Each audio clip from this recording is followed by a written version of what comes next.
within the team that's really good for us that we can rotate as well. To have positive results for our team.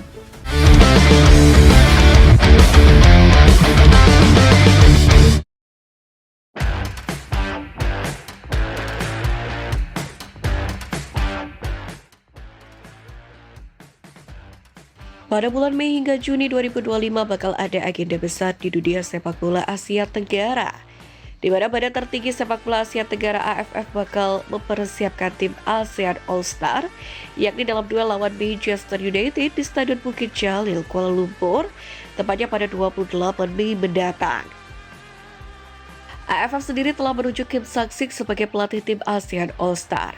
PSSI telah menerima surat resmi dari AFF.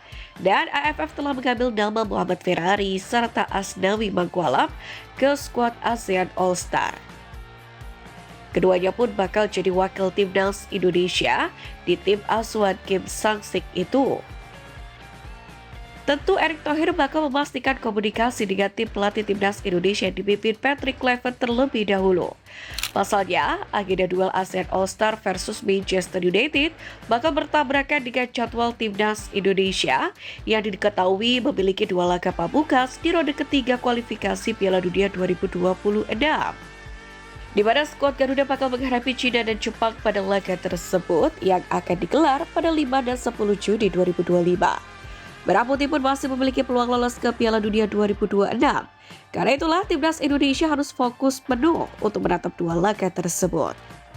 Berhubung jadwal laga digelar setelah kompetisi di level klub musim 2024-2025 tuntas, maka ada kesempatan untuk menggelar TC lebih lama.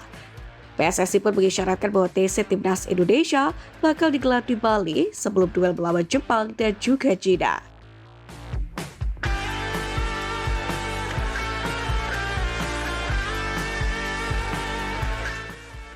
Menariknya, jelang persiapan ini, di akun Instagram Patrick Kluivert membagikan momen foto bareng dengan pemain timnas Indonesia yang bermain untuk Oxford United, Marcelino Ferdinand.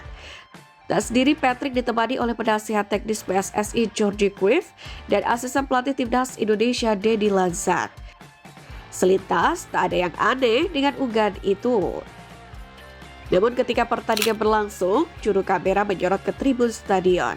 Di sana terlihat Patrick Kluivert duduk di tribun bagian atas bersama Denny Lanzat dan Georgie Cruyff. Sementara persis di depan mereka bertiga ada Pascal Struijk. Pascal Struijk sendiri absen di laga Oxford versus Leeds United karena tengah mengalami cedera. Sementara menurut laporan Sky Sport, bek 25 tahun itu absen karena mengalami cedera kaki dan diperkirakan baru pulih akhir musim ini. Karena itu, hal unik pemain yang mengalami cedera tetapi tetap ikut bersama rombongan timnya. Disebut unik karena Pascal Struijk menyaksikan laga tandang bukan kandang. Pascal Struijk sendiri bisa dibilang kepingan puzzle terakhir bagi lini pertahanan timnas Indonesia. Dalam pola 3-4-3 racikan Patrick Kluivert, timnas Indonesia belum benar-benar memiliki pemain matang di posisi bek tengah sebelah kiri. Benar di sana ada Justin Hubner, namun bek 21 tahun ini masih terlalu muda untuk kemudian menjadi andalan skuad Garuda. Karena itu tenaga Pascal Struijk sangat berharga bagi timnas Indonesia. Tak hanya kuat dalam bertahan, sang pemain juga dapat diandalkan untuk membantu serangan. Bersama klubnya, bek tertinggi pada 190 cm ini tampil tajam. Diketahui dari 35 pertandingan Liga 2 Inggris, Pascal Struijk mengemas 5 buah gol. Jadi, apakah Pascal Struijk akan menjadi pemain keturunan selanjutnya yang akan dinaturalisasi menjadi WNI?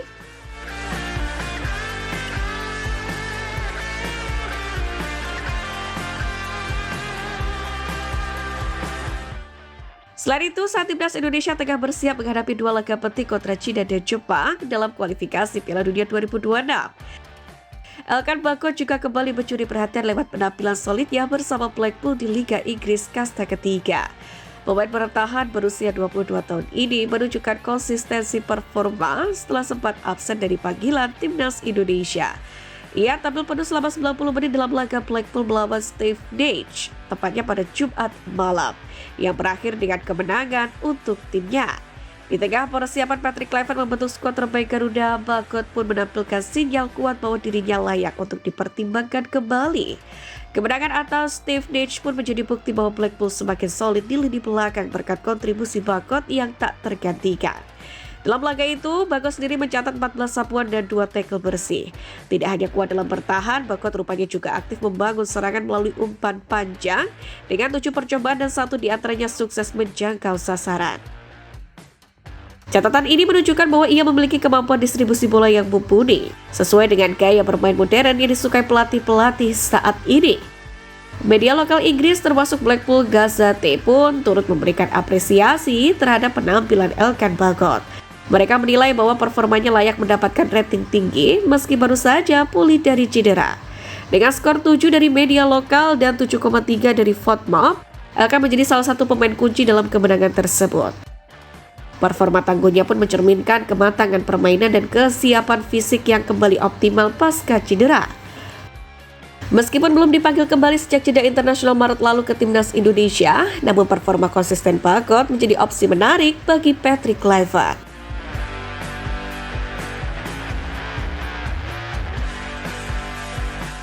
Sepertinya, jajaran pelatih Patrick Kluivert memang tengah bergerilya sebagai persiapan jelang pertandingan Juni mendatang. Diketahui pelatih kiper timnas Sjoerd Woerdenburg juga tengah memantau langsung kiper timnas Indonesia Abel Audero yang tampil bersama Palermo. Apalagi sang kiper kemungkinan akan diturunkan saat laga melawan Cina dan juga Jepang, mengingat Martin Pas akan absen karena akumulasi kartu. Selain pelatih kiper, coach Patrick Kluivert dan jajarannya juga memantau langsung permainan Ole Romeni di pertandingan Oxford United versus Leeds United. Mereka pun juga ditemani oleh Marcelino Ferdinand. Sementara itu, asisten pelatih timnas Indonesia Alex Pastoor baru-baru ini justru melakukan kunjungan ke markas Manchester United. Ia terlihat ada di Old Trafford untuk menyaksikan pertandingan antara MU versus Lyon. Dia menyempatkan diri untuk berfoto bersama salah satu legenda MU, Brian Robson. Selain perannya sebagai asisten pelatih skuad Garuda, Alex memang juga aktif bekerja sebagai pengamat sepak bola. Dia sering diundang untuk berbagai pandangan dalam berbagai acara sepak bola. Alex pun juga menjalankan podcast bernama Mad Open Visor, di mana analisisnya mendapatkan perhatian positif. Kepopulerannya di dunia sepak bola ini membuatnya diincar oleh beberapa klub Eropa untuk posisi pelatih. Namun pada akhirnya ia tetap memilih timnas Indonesia.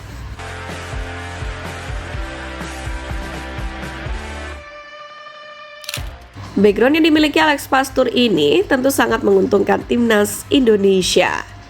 Ia memiliki segudang pengetahuan mengenai sepak bola modern.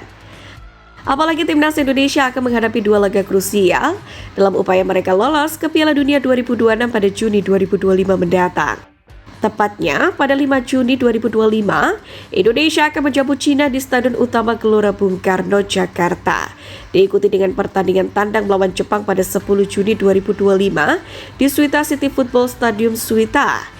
Jika Indonesia bisa memenangkan 2 pertandingan terakhir, maka peluang untuk bisa langsung lolos ke Piala Dunia 2026 pun terbuka lebar. Peluang itu pun juga jadi perhatian salah satu bek timnas Indonesia, Sandy Walsh. Sebagai orang yang sudah berlaga bersama timnas Indonesia sejak ronde pertama, Sandy Walsh pun tak menampik kemungkinan timnya berpeluang lolos ke putaran keempat. Bahkan pemain Yokohama F. Marinos itu juga mengatakan bahwa mungkin saja timnas Indonesia bisa langsung lolos ke Piala Dunia 2026. Saya cukup beruntung telah melakukan perjalanan ini dari ronde pertama.